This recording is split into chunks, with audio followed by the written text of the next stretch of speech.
At the underestimated species, the Galactic Dominion had ruled the known universe for over 3,000 years. Their empire stretched across 47 star systems, commanding the respect and fear of countless civilizations. At its heart stood three species that had formed an unbreakable alliance: the Kethmori, masters of plasma weaponry and tactical warfare; the Velthari, whose shields could deflect anything the galaxy had ever produced; and the Zixanari, whose computational abilities allowed them to predict enemy movements with terrifying accuracy. For centuries, no species had dared challenge their authority. Their combined fleets numbered in the tens of thousands, each ship a masterpiece of destructive capability. Their technology was so advanced that entire civilizations surrendered at the mere sight of a Dominion scout ship. They had created the perfect war machine, or so they believed.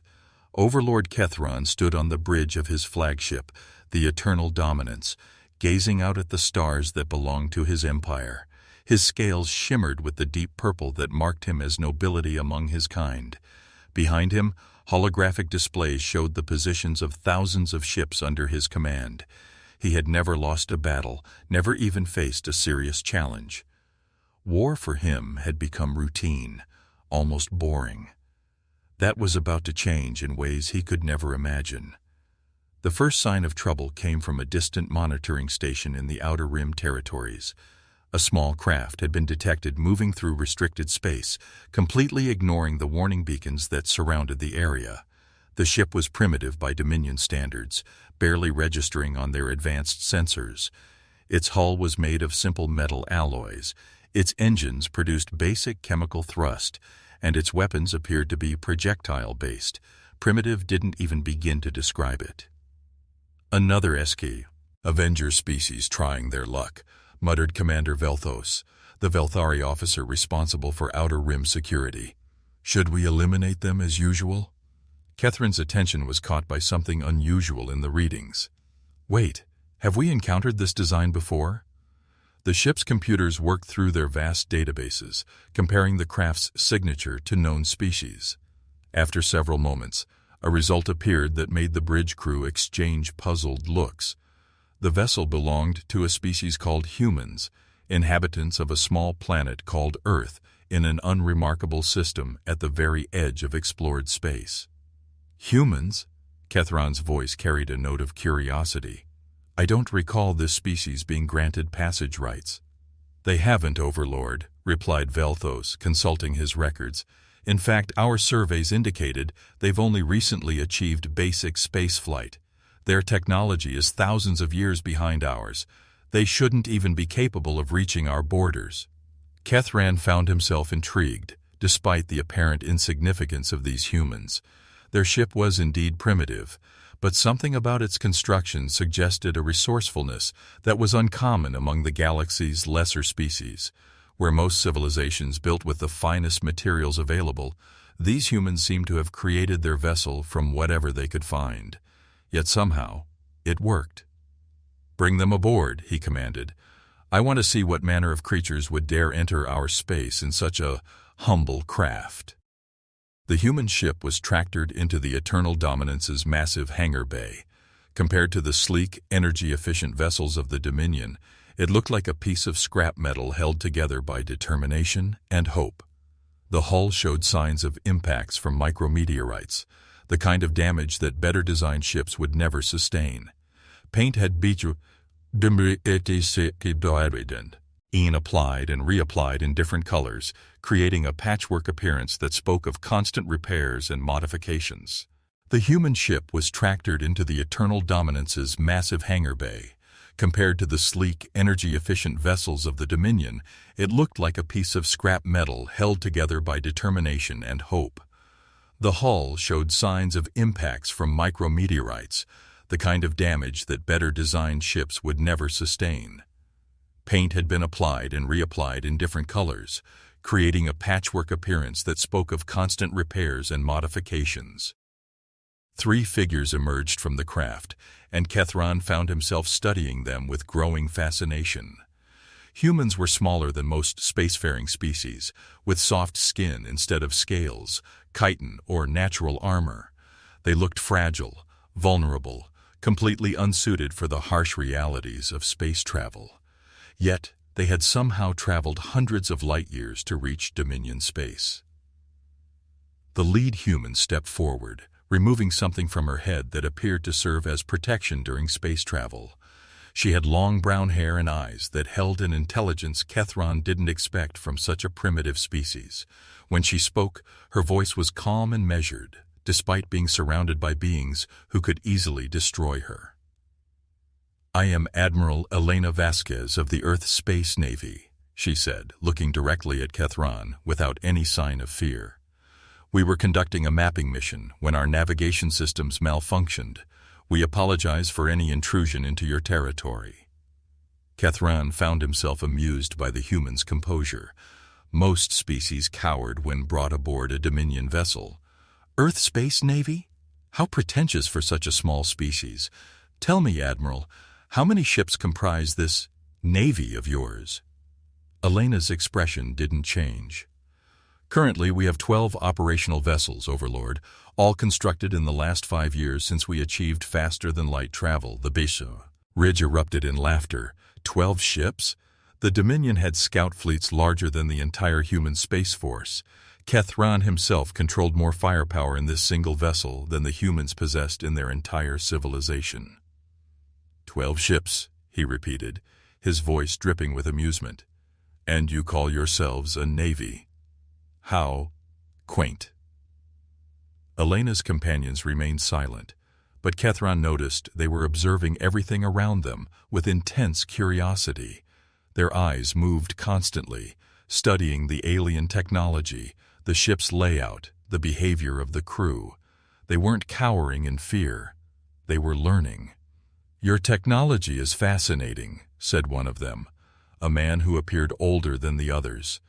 "I'm Dr. Marcus Chen, chief engineer of our expedition. The energy efficiency of your systems is remarkable." Commander Velthos snorted in disgust.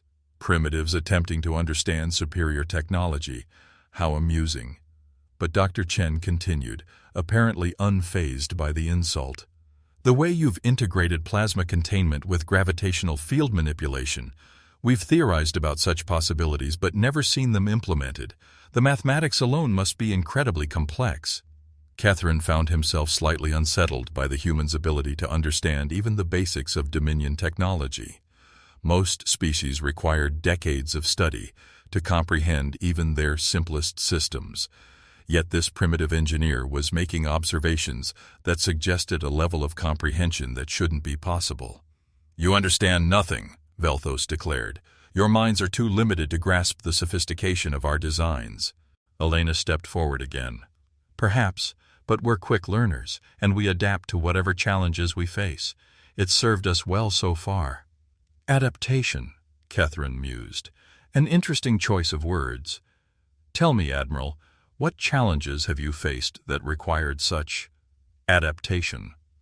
Elena's eyes took on a distant look. "Our planet isn't as hospitable as most worlds that develop spacefaring civilizations. Harsh climates, limited resources, frequent natural disasters. We've had to learn to make do with whatever we could find, to repair things that others might consider beyond saving, to find solutions when conventional approaches failed. And now you think these survival skills qualify you to travel among the stars?" Kethron's tone was condescending, but something about the human's quiet confidence was beginning to disturb him. "They've gotten us this far," Elena replied simply. The third human, who had remained silent until now, finally spoke.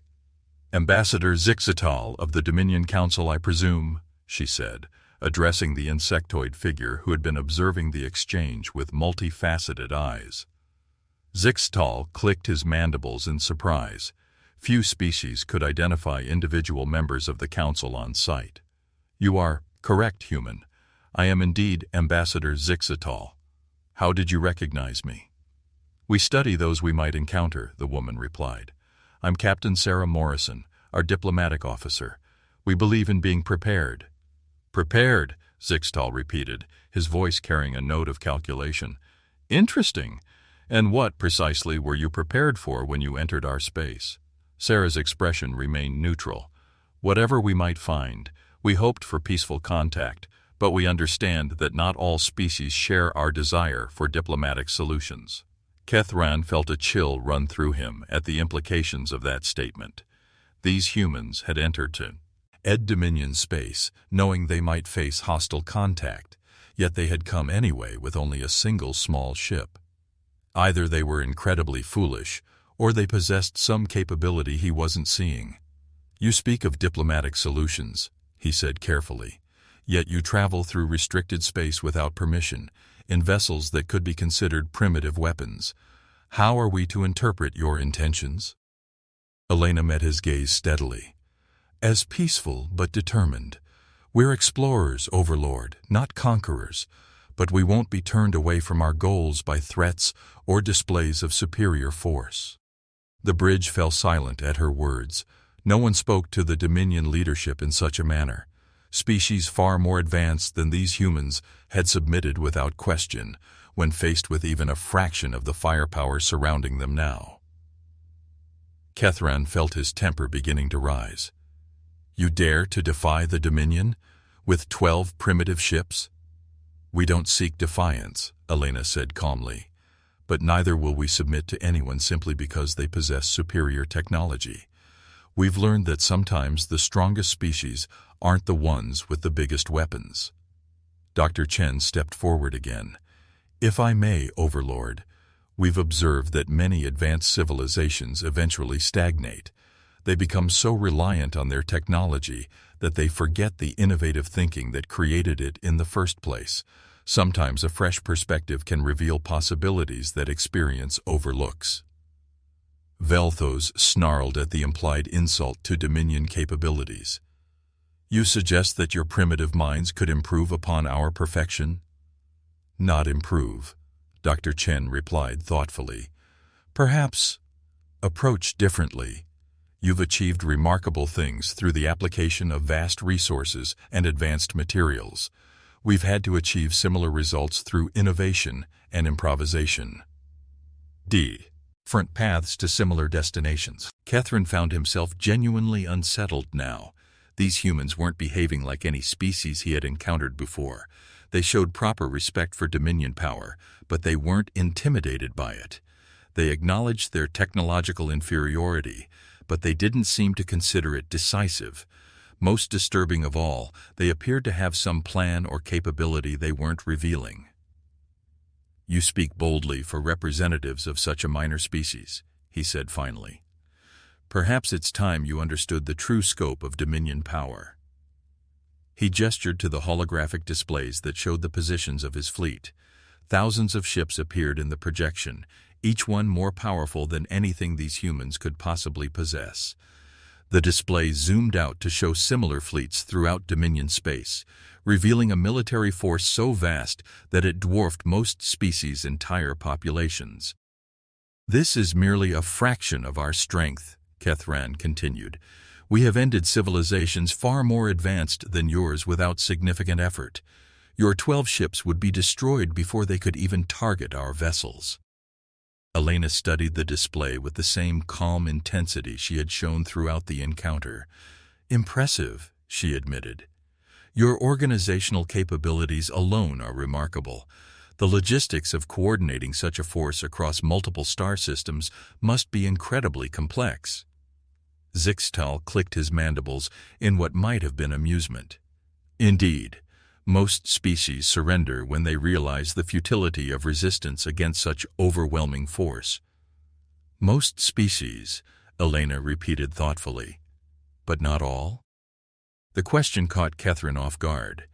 In truth, there had been a few civilizations that had resisted despite impossible odds, but they had been destroyed so thoroughly that their names were barely remembered. He decided not to mention them. "All eventually submit or are eliminated," he said instead. Elena nodded slowly. "And which would you prefer from humanity?" The directness of the question surprised him. "You offer a choice? How presumptuous." "We're practical people, Overlord. We understand reality, but we also believe in standing up for our principles. So we're offering you the same choice you've given other species. You can accept humanity as an independent civilization with the right to explore and expand, or you can try to force us to submit." Catherine stared at her in disbelief. "You would challenge the Dominion? With 12 ships?" Elena's expression remained unchanged. "If necessary, yes." The bridge erupted in laughter again, but Catherine found himself unable to join in. Something about the human's quiet confidence was deeply disturbing. She wasn't bluffing, wasn't trying to intimidate him with empty threats. She was simply stating a fact as she saw it. "Very well," he said finally. "Since you seem to believe your species possesses some hidden capability, I will give you the opportunity to prove it. You have one standard galactic month to return to your home system and prepare whatever defense you believe possible. After that period, a Dominion task force will arrive to accept your formal surrender." Elena inclined her head slightly. "And if we refuse to surrender? Then your species will be eliminated as a potential threat to galactic stability. This is the choice you have demanded. I suggest you choose wisely." As the humans were escorted back to their ship, Catherine found himself puzzling over their behavior. Every instinct told him they possessed some capability he wasn't seeing, some plan they hadn't revealed. But what could a species with 12 primitive ships possibly do against the might of the Dominion? He was about to find out that sometimes the most dangerous opponents are those who have nothing left to lose and everything to prove. When humans fight back. One galactic month later, Kethron's task force arrived at the edge of the human home system. He had brought what he considered overwhelming force, 50 of the Dominion's most advanced warships, each one capable of reducing a planet to rubble. It was, by any reasonable measure, massive overkill for dealing with 12 primitive human vessels. The fleet moved into formation at the system's edge, sensors sweeping for any sign of human military activity.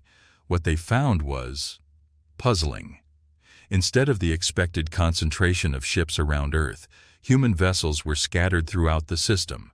Some appeared to be near asteroid mining operations, others were positioned around the outer planets, and a few seemed to be engaged in construction projects on various moons. "Tactical assessment?" Kethron demanded.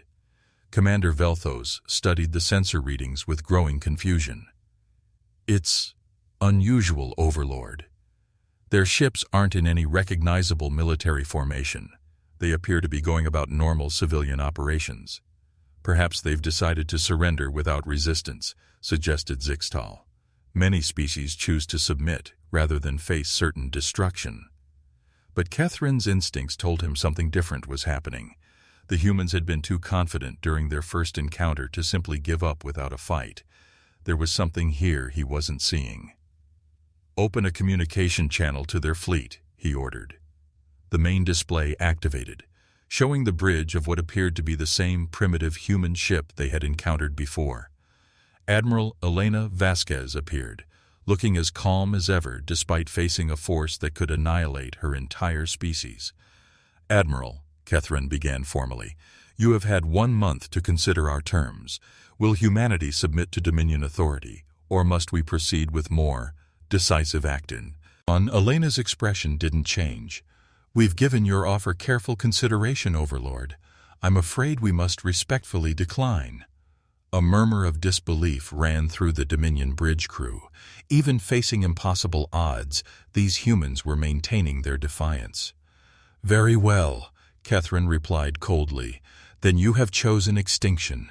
Your species will serve as an example to others who might consider challenging Dominion authority." "Perhaps," Elena said quietly. "Or perhaps this will be remembered as the day the Dominion learned that size isn't everything." Before Kethron could respond, the human ships throughout the system began to move. But instead of forming a defensive line or attempting to flee, they did something completely unexpected.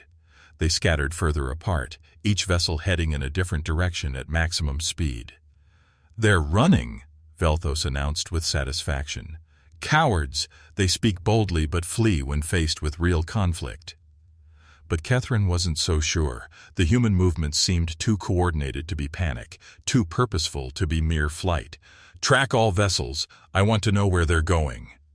The Dominion fleet began pursuit, their superior speed allowing them to rapidly close the distance to the fleeing human ships.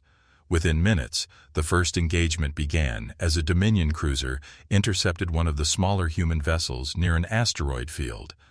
What happened next would change everything. The human ship didn't attempt to fight the cruiser directly. Instead, it dove into the asteroid field, weaving between the floating rocks with a precision that seemed impossible for such a primitive vessel. The Dominion cruiser followed, confident in its superior firepower and shielding. Then the asteroids began to explode. Not from weapons fire, but from carefully placed charges the humans had somehow managed to position throughout the field. The explosions were perfectly timed and positioned to create a chain reaction, turning the entire asteroid field into a deadly maze of flying debris. The Dominion cruiser, designed for open space combat, found itself struggling to navigate the suddenly chaotic environment. "Impossible," Velthos breathed. "When did they have time to mine an entire asteroid field?" The answer came from Dr. Chen's voice over the communication channel. "We've been preparing for this possibility since we first encountered your fleet, Commander. Did you really think we spent the last month doing nothing?" As if to emphasize his point, more asteroid fields throughout the system began exploding in carefully orchestrated sequences. Each detonation was precisely calculated to create maximum disruption for large vessels while leaving smaller, more maneuverable craft relatively unaffected. But the real surprise was yet to come. The human ships that had seemed to be fleeing suddenly reversed course, and as they did, their appearance began to change. Hull plating that had appeared to be simple metal began to shift and reconfigure. Additional weapon systems emerged from hidden compartments. Engine signatures changed as more powerful drive systems came online. They've been disguising their true capabilities, Kethran realized with growing alarm. Those weren't primitive ships at all.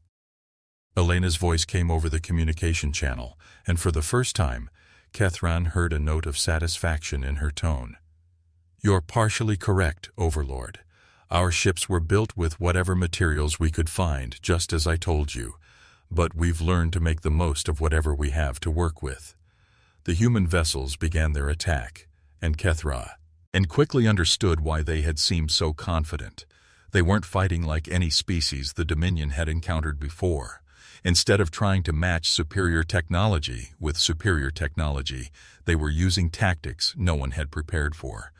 Human ships would dart in close to Dominion vessels, attach something to their hulls, then retreat before the enemy could respond effectively. At first, the Dominion crews assumed these were some kind of primitive explosive devices. They were wrong. The attachments were electromagnetic pulse generators, crude but effective devices that could temporarily disrupt even advanced Dominion systems. A ship would suddenly find its shields failing, its weapons offline, its navigation systems scrambled. In those brief moments of vulnerability, other human ships would strike with precisely targeted attacks aimed at critical systems rather than attempting to destroy the entire vessel. "They're not trying to overpower us," Velthos realized with growing concern. "They're trying to disable us." It was a tactic no one had prepared for because no one had ever needed to. Every previous opponent had tried to match Dominion firepower with their own advanced weapons. These humans were fighting an entirely different kind of war. Dr. Chen's voice came over the communication channel again. "You might be interested to know that every one of those EMP devices was built from salvaged components we found in your own territory. Amazing what people throw away when they have access to unlimited resources." Kethran felt a chill run through him at the implications. The humans had been studying Dominion technology, learning its weaknesses, preparing countermeasures. They had turned the Dominion's own discarded materials into weapons. But the most shocking revelation was yet to come. It was a tactic no one had prepared for because no one had ever needed to. Every previous opponent had tried to match Dominion firepower with their own advanced weapons. These humans were fighting an entirely different kind of war. Dr. Chen's voice came over the communication channel again. You might be interested to know that every one of those EMP devices was built from salvaged components we found in your own territory. Amazing what people throw away when they have access to unlimited resources. Kethran felt a chill run through him at the implications. The humans had been studying Dominion technology, learning its weaknesses, preparing countermeasures. They had turned the Dominion's own discarded materials into weapons. But the most shocking revelation was yet to come. As the battle continued, Kethran began to notice something disturbing about the human ship movements. They were too coordinated, too precise. No communication delays, no hesitation, no confusion. It was as if all 12 ships were being controlled by a single mind. How are they maintaining such perfect coordination? He demanded of his communications officer. The answer came not from his crew, but from Captain Sarah Morrison over the communication channel. Quantum Entanglement Communication Systems, Overlord. Instantaneous communication across any distance. We developed them because we couldn't afford the delays that traditional communication methods would create. Zixatal's mandibles clicked rapidly in what Kethran recognized as extreme agitation. Impossible! Quantum entanglement communication requires computational systems we don't even possess. You're right, admitted Elena. We can't build the same systems you can, so we had to build different ones. Sometimes necessity drives innovation in directions that abundance never explores. The battle was turning into a nightmare for the Dominio forces. Their superior technology was being systematically neutralized by human tactics they had never encountered. Worse, the humans seemed to anticipate every move before it was made. They're reading our tactical patterns, Velthos reported with disbelief. Somehow they're predicting our strategies before we implement them. Elena's voice carried a note of gentle correction. Not predicting, Commander, understanding. We've been studying your military history, your battle tactics, your strategic preferences. You've been fighting the same way for centuries, using the same approaches that brought you victory after victory. But we've had a month to analyze every battle you've ever fought. Kethran felt something he had never experienced before. Fear. Not just concern for the outcome of this battle, but genuine fear for the future of the Dominion itself. These humans fought like no one they had ever encountered. They adapted, improvised, turned weaknesses into strengths and advantages into disadvantages. More disturbing still was the realization that they weren't trying to destroy the Dominion fleet. Every attack was precisely calculated to disable rather than eliminate. They were demonstrating superior tactical thinking while simultaneously showing restraint. Why? He found himself asking over the communication channel. Why aren't you destroying us when you clearly have the capability? Elena's image appeared on the main display again, and Kethran was surprised to see something almost like sympathy in her eyes. Because destruction isn't our goal, Overlord. We don't want to conquer your territory or eliminate your species. We just want the right to exist as equals, to explore and grow without having to submit to anyone else's authority. But you could, Kethran pressed. You could destroy us. Perhaps, but then we'd become the thing we're fighting against, wouldn't we? The galaxy doesn't need another species that imposes its will through superior force. It needs examples of what cooperation and mutual respect can achieve. Perhaps, but then we'd become the thing we're fighting against, wouldn't we? The galaxy doesn't need another species that imposes its will through superior force. It needs examples of what cooperation and mutual respect can achieve. As if to emphasize her point, the human attacks suddenly ceased. Dominion ships that had been moments away from complete system failure found their power returning, their weapons coming back online, their shields regenerating. This is our demonstration, Elena continued. We've shown that we can defend ourselves, that we're not helpless primitives to be conquered or eliminated. Now we're offering you the same choice we asked for. Accept humanity as equals, or continue this conflict and see where it leads. Kethran stared at the tactical display, trying to process what had just happened. His supposedly invincible fleet had been systematically dismantled by 12 human ships using tactics and technology, no one had ever seen before. Worse, the humans had done it without destroying a single Dominion vessel or killing a single crew member. They had proven their point with devastating effectiveness, while simultaneously demonstrating the restraint and wisdom that the Dominion itself had long claimed to possess. "How?" he asked finally. "How did you achieve this in just 1 month?" Dr. Chen's voice provided the answer. "Because we had to, Overlord. When facing extinction, a species either finds a way to survive or it doesn't. We found a way." "And next time?" Velthos demanded. "What happens when we return with a larger fleet, better prepared for your tactics?" Elena's smile was sad but confident. "Then we'll find new tactics, Commander. That's what we do. We adapt, we innovate, we overcome whatever challenges we face. It's served us well so far." Catherine realized with crystal clarity that the galaxy had just changed forever. For 3,000 years, the Dominion had maintained peace through superior force, had prevented conflicts through the threat of overwhelming retaliation. But these humans had just proven that superior force wasn't always decisive, that innovation and determination could overcome even the most advanced technology. More importantly, they had proven that it was possible to be strong without being oppressive, powerful without being destructive.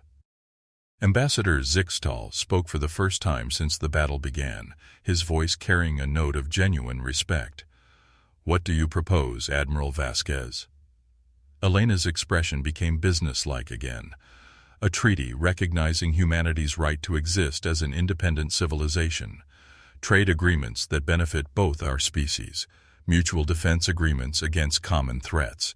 And most importantly, a promise that neither side will attempt to impose its will on the other through force." "And in return?" Catherine asked. "We'll share our innovations with any species interested in learning them. Not our weapons technology, but our approaches to problem solving, our methods of making the most of limited resources, our techniques for turning disadvantages into advantages." Catherine found himself considering the offer seriously. The demonstration had proven that humanity was no longer a minor species that could be dismissed or conquered. They had become a power in their own right, one that could potentially threaten the stability of the entire galaxy if they chose to do so. But they weren't choosing domination, they were choosing cooperation. "Very well," he said finally. "The Dominion accepts your proposal. Humanity will be recognized as an independent civilization with full rights and privileges." As the two fleets began to separate, Catherine found himself reflecting on what had just occurred. For the first time in centuries, the Dominion had encountered a species that could match their capabilities without copying their methods. The humans had found their own path to power, one based on innovation rather than accumulation, cooperation rather than domination. Perhaps most importantly, they had proven that sometimes the most powerful response to overwhelming force isn't greater force, but superior thinking. The galaxy would never be the same, and somehow, Catherine suspected, it would be better for the change.